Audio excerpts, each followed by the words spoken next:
Welcome guys, welcome to my YouTube channel. सनातन विरोधियों की एक और पोस्ट को पोस्टमार्टम करने के लिए वीडियो हाजिर है। सबसे पहले आप इस पोस्ट को देखिए। Since you're from Bombay, ना, तो I can ask you this. 93 में कहाँ थे? मैं लॉ पढ़ रहा था। एग्जाम से जस्ट पहले का समय था 93 जब हुआ। ये जब किस्सा सुना तो पहले तो मैं बहुत ही ऑर्थोडॉक्स कन्वेंशनल फैमिली से आता हूँ। नाम ही मेरा व्रजेश है, हम वैष्णव हैं। मुझे एक मेरा रिएक्शन याद है। मैंने कहा कि अगर धर्म के नाम पे ऐसा कुछ हो सकता है, The deadliest terror attack India has ever seen. अगर धर्म की वजह से ऐसा कुछ हो सकता है, तो ये धर्म कैसे हुआ? तब तो ये अधर्म हुआ। मुझे याद है मेरी माता को बहुत दुख हुआ था, मेरे माता पिता को, क्योंकि मैंने अपनी जनेऊ और अपनी कंठी उतार के साइड पर रख दी थी और मैंने कहा था मुझे नहीं मानना धर्म ही अगर करवाएगा, कोई भी धर्म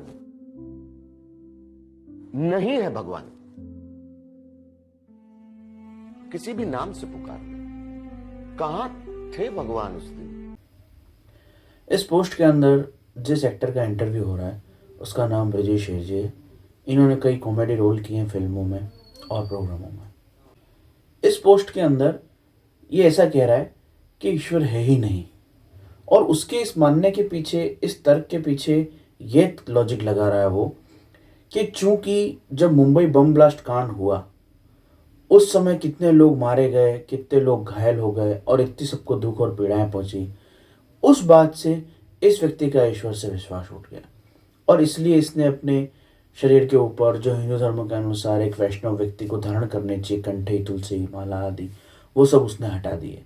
और उसकी माता भी बहुत दुखी हुई इस बात से, परंतु उसके दिमाग में बस यही बात था कि अगर ईश्वर है तो इतनी तकलीफ क्यों पड़ी, लोग मारे क्यों गए, ऐसी दुर्घटना क्यों हुई, इतनी कट्टरता क्यों है, अगर धर्म जैसी कोई चीज़ है तो इतनी कट्टरता क्यों है, और अगर कट्टरता है तो फिर वो धर्म नहीं है। ये सब इनकी प्रश्न हैं, ये सब इनके लॉजिक हैं, ये सब इनके विचार हैं। अब ये सारी समस्या इसलिए होती है क्योंकि हम हमारे धर्म को या किसी भी धर्म को गहराई से नहीं समझते हैं, उसके वास्तविक स्वरूप में नहीं समझते हैं। जिस प्रकार से किसी भी भाषा को सीखने के लिए उसका आधारभूत अध्ययन उसके अक्षरों के ज्ञान से होता है, उसके अल्फ़ाबेट से होता है। अगर गणित सीखनी है तो उसके लिए हमको पहले अंकों का और मूलभूत गणितीय क्रियाएं जो गुणा भाग आदि होती हैं उनका अध्ययन होना जरूरी है। वैसे ही धर्म के कुछ सिद्धांत होते हैं, जब तक हम उनको नहीं जानते हैं तब तक हम ऐसी बातें करते हैं जैसे इसके अंदर ये महानुभाव कर रहे हैं। अगर ईश्वर है तो दुख होना ही नहीं चाहिए, दुर्घटना होनी ही नहीं चाहिए, ये बेवकूफ़ी की बात है। ऐसा कोई भी धर्म नहीं कहता है कि ईश्वर है इसलिए कोई दुख और दुर्घटना होगी ही नहीं। सबसे पहले हम सनातन धर्म की बात करें तो उसमें स्पष्ट लिखा हुआ है, संसार दुखालय मां शाश्वतम, अर्थात यहाँ दुख हमेशा बने ही रहते हैं। आप भोजन करते हो, जन्म से लेकर आज तक कितनी बार आपने भोजन किया, लेकिन भूख का दुख वापस प्रकट हो जाता है। एक प्रकार का दुख ही है, एक प्रकार की वो समस्या ही है, भूख वापस लग जाती है। आप कितना भी आराम करो फिर से थकान लग जाती है। इस शरीर को कितना भी सजाओ संवारो, ये बूढ़ा हो जाता है। तो जगत दुखालय ही है। हम ये बेसिक नहीं जानते हैं, इसलिए जब कोई दुखद घटना देखते हैं तो हम कहते हैं कि अगर ईश्वर है तो ऐसा कैसे हो गया। इस जगत का स्वभाव ही दुख है। ईसा मसीह आए, उनको सूली पे टांग दिया गया। पैगंबर मोहम्मद आए, उनको पत्थर मारे गया, भगाया गया। गौतम बुद्ध आए, उनको विषैला भोजन दे दिया गया। भगवान श्री राम जी थे, उनको वनवास भेज दिया गया। भगवान श्री कृष्ण का जन्म ही जेल में हुआ, सुकरात को जहर दे दिया। इस संसार के अंदर आप, ये तो बहुत बड़े बड़े लोगों का नाम लिया मैंने, जो बहुत आध्यात्मिक रूप से उन्नत चेतना है, उनका नाम लिया। आप साधारण मनुष्यों के जीवन में भी देखो, ये सारी दौड़ भाग, ये सारी समस्याएं, पीड़ाएं कुछ न कुछ तो लगी रहती हैं। तो मुंबई में इतनी बुरी घटना घट गई इसलिए तुमने ईश्वर पर विश्वास करना छोड़ दिया, तो ये तो मूर्खता है। इस्लाम, ईसाइयत, उनके अंदर ऐसा माना जाता है कि किसी भी दुख का कारण यह है कि ईश्वर आपकी परीक्षा ले रहा है कि श्रद्धा आपकी कितनी कठोर है। तो श्रद्धा बिल्कुल नहीं टूटनी चाहिए और मजबूत होनी चाहिए। हिंदू धर्म के अनुसार स्पष्ट से बात है कि संसार में दुख रहेंगे ही, ये दुख मिटते नहीं हैं। आपको इन दुखों के अंदर रहते हुए अपने आप को प्रसन्न रखना है, तो ये तो समस्या रहेगी। बौद्ध धर्म भी दुखों का कारण और उसके निवारण का पूरा सिद्धांत अलग तरीके से पेश करता है। तो कोई दुख, संकट, विपदा है, इसके कारण आपने ये मानना ही छोड़ दिया कि ईश्वर है ही नहीं क्योंकि इतनी बुरी घटना घटी। अरे संसार तो बुरा ही है, जन्म कोई अच्छी घटना है, कोई सुंदर घटना है, लेकिन ठीक है, जीवन उसी से आता है, उस तरह से ही आता है जीवन। उस समय उस बच्चे को कितना दुख होता है, कितनी पीड़ा होती है, माँ को कितनी पीड़ा होती है। आजकल तो इतने इक्विपमेंट निकल गए, इतनी विज्ञान ने उन्नति कर रही, वरना माँ और बच्चा दोनों में से किसी की जान चली जाती है। बहुत ही कष्टकारक प्रक्रिया है वो। तो संसार का आरंभ भी दुख से है, जीवन शुरू ही दुख से हो रहा है और अंत तो दुख से ही हो रहा है, मृत्यु तो दुख ही है। और मध्य में भी आप कितना भी करो, दुख और संघर्ष बने हुए हैं। भूख प्यास थकान, इनको मिटाने का जीवन भर उपाय करते रहो, ये वो लगे ही रहते हैं। बुढ़ापे को कितना भी रोको, आ ही जाता है। आप कितने भी आगे बढ़ जाओ, आपसे आगे कोई ना कोई होगा ही होगा। प्रतिस्पर्धा संघर्ष आदि बने ही रहते हैं। तो आप किसी भी धार्मिक सिद्धांत को उठा लो, विश्व में इतने सारे धार्मिक सिद्धांत हैं। नास्तिक होने के लिए ये लॉजिक तो बिल्कुल ही बेवकूफी वाला है कि अगर ईश्वर है तो इतनी समस्याएं क्यों। समस्या तो रहेंगी, ये संसार का स्वभाव ही समस्या और दुख है। इसीलिए तो ईश्वर, धर्म, आध्यात्म और दर्शन की उत्पत्ति हुई, मनुष्य ने उसका विकास किया, मनुष्य ने उस व्यवस्था को निर्मित किया कि इन दुखों से भरे, जंजाल से भरे दुनिया के अंदर प्रसन्न रहा जा सके, शांत और स्थिर रहा जा सके। उसी की तो पूरी विश्वास से आधारित बनी हुई व्यवस्था है, जिसको हम धर्म, मजहब या पंथ या रिलीजन कहते हैं। आगे महानुभाव कह रहे हैं ईश्वर नहीं है, बड़े जोर से दौर लगा के बोल रहे हैं। अरे भाई पहले डेफिनेशन तो पढ़ लो, क्या है ईश्वर। प्रज्ञानम ब्रह्म उपनिषद कहता है, अर्थात ज्ञान ईश्वर है। प्राणम ब्रह्मेति वजानाति, जो प्राण चल रहे हैं, ये जीवन है, ये ईश्वर है। अन्नेति ब्रह्म वजानाति, जो हम भोजन करते हैं, अन्न करते हैं, वो ईश्वर है। कहाँ दिक्कत है। कितनी सुंदर परिभाषाएं दी हुई है ईश्वर की। सर्वम खल्विदम ब्रह्म, ये सब कुछ जो आप देख रहे हो ईश्वर का ही विवर्त है, प्रतिबिंब है। तो फिर यह दुख और पीड़ाएं क्यों है? क्योंकि अज्ञान है। लोग ईश्वर और धर्म के अनुसार चल ही नहीं रहे। सत्यम बुरात, प्रियम बुरात, अचौर्य, अपरिग्रह, संयम, नियम, इनका कोई पालन ही नहीं करना चाहता है, इसलिए दुख है। वास्तव में धर्म के सभी सिद्धांतों को सब कठोरता से पालन करें तो पुलिस की ही जरूरत नहीं है, सेना की ही जरूरत नहीं है, पर मनुष्य करता ही नहीं है वो चीज, और फिर आरोप लगाता है धर्म पे, ईश्वर पे। अगली बात ये भाई कह रहे हैं इसी वीडियो के अंदर कि इतनी सारी कट्टरता है, एक दूसरे से नफरत है, घृणा है, धर्म के नाम पे हिंसा होती है, इसलिए मैं धर्म में नहीं मानता, रिलीजन में, ईश्वर में नहीं मानता। सबसे पहली बात तो ये कि दुनिया के अंदर कोई भी धर्म हो, कोई भी राजनीतिक व्यवस्था हो, कई प्रकार के लोग होते हैं। अभी हम राजनीतिक व्यवस्था पे बात कर नहीं रहे, धर्म पे बात कर रहे हैं। तो धर्म के सिद्धांत पे चलने वाले एक लोग होते हैं और एक उससे फायदा कमाने वाले लोग होते हैं, उसका लाभ उठाने वाले लोग होते हैं।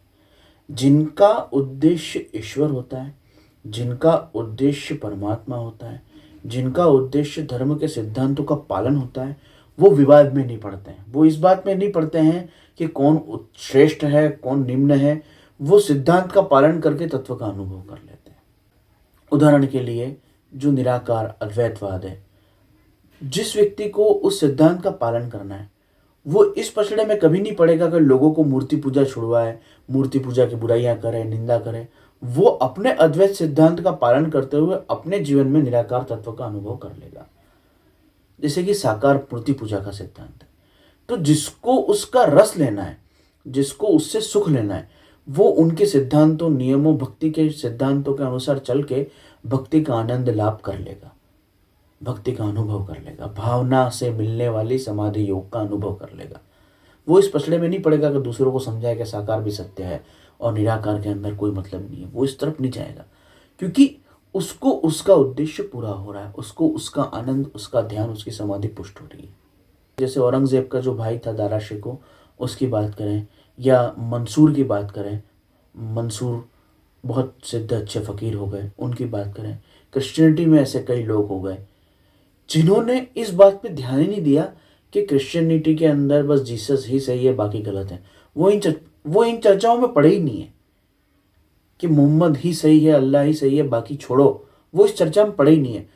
उन्होंने केवल और केवल इस बात का अभ्यास किया कि जो नियम क्या कह रहे हैं, मैं इसका अभ्यास करके अपने जीवन में उस इश्क इलाही को फील कर लूँ, मैं फील कर लूँ उस नूर को जो मालिक का है, परवरदिगार का है, जो गॉड की ग्रेस है, जो लाइट है, उसको मैं अपने अंदर फील कर लूँ, बस उससे मतलब रखा है। ऐसे संत, ऐसे महान लोग क्रिश्चियनिटी में भी हो गए, इस्लाम में भी हो गए, जिन्होंने हिंसा की बात नहीं करी है, जिन्होंने केवल यही सही है, बाकी सबको काफिर या बाकी को नॉन बिलीवर करके क्रूसेड या जिहाद की बात करी, ऐसी बातें करी ही नहीं। ऐसे संत, ऐसे महान लोग हुए हैं, और हिंदू धर्म में तो ऐसे ही हुए जो भी हुआ है सब।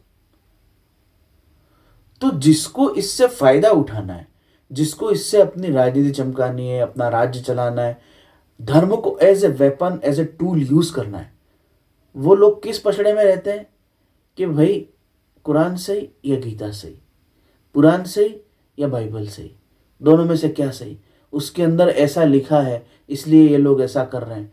लड़ो, धर्म युद्ध करो, जिहाद करो, संघर्ष करो, ये बातों हम पढ़ रहे थे, क्योंकि वो संसारी हैं, उनके अंदर पहले ही द्वेष है, उनके अंदर पहले ही तुलना है। और ये ऐसे पागलों के हाथ में पाकिस्तान और बांग्लादेश है, ऐसे जंगली जाहिलों के हाथ में जब धर्म की सत्ता आती है तो वो उसको बम धमाकों में बदल देते हैं।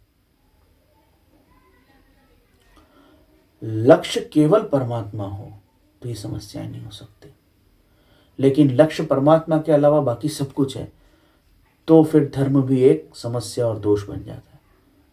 तो आप कह रहे हैं कट्टरता है तो वो मैं उसको मानता ही नहीं, लेकिन आपने हिंदू धर्म से दूरी बना ली। हिंदू धर्म में तो कट्टरता है ही नहीं भाई। हमारे यहाँ तो लोग इतने अहिंसक हैं कि इनसे जमीन छीन गई, औरतें छीन गई, हत्याएं हो गई, इतने धर्मांतरण हो गए, इतने मंदिर टूट गए, उसके बाद भी आज भी चुपचाप मौन व्रत लेके बैठे हुए हैं। गांधी जी की ब्लड लाइन आ रही है यहाँ तो, शूरवीरता का लेश मात्र नहीं है।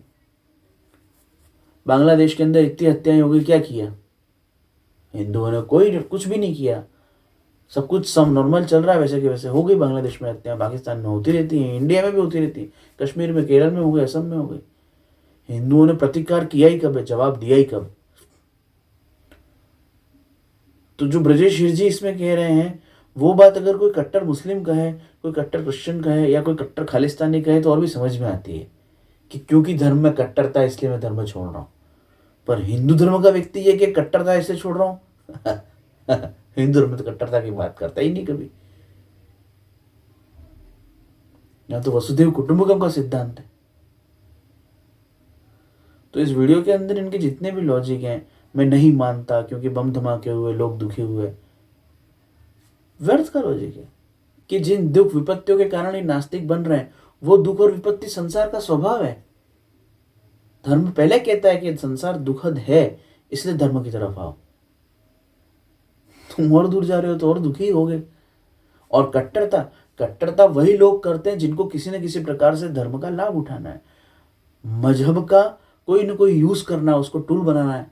जैसे पाकिस्तान ने जिहाद को अपनी फॉरेन पॉलिसी बना लिया। क्यों? क्योंकि उनको उस सिद्धांत से अपने लाभ कमाने, तो उन्होंने अपने खुद के धर्म को बदनाम करा लिया, अपने मजहब को बदनाम करा लिया।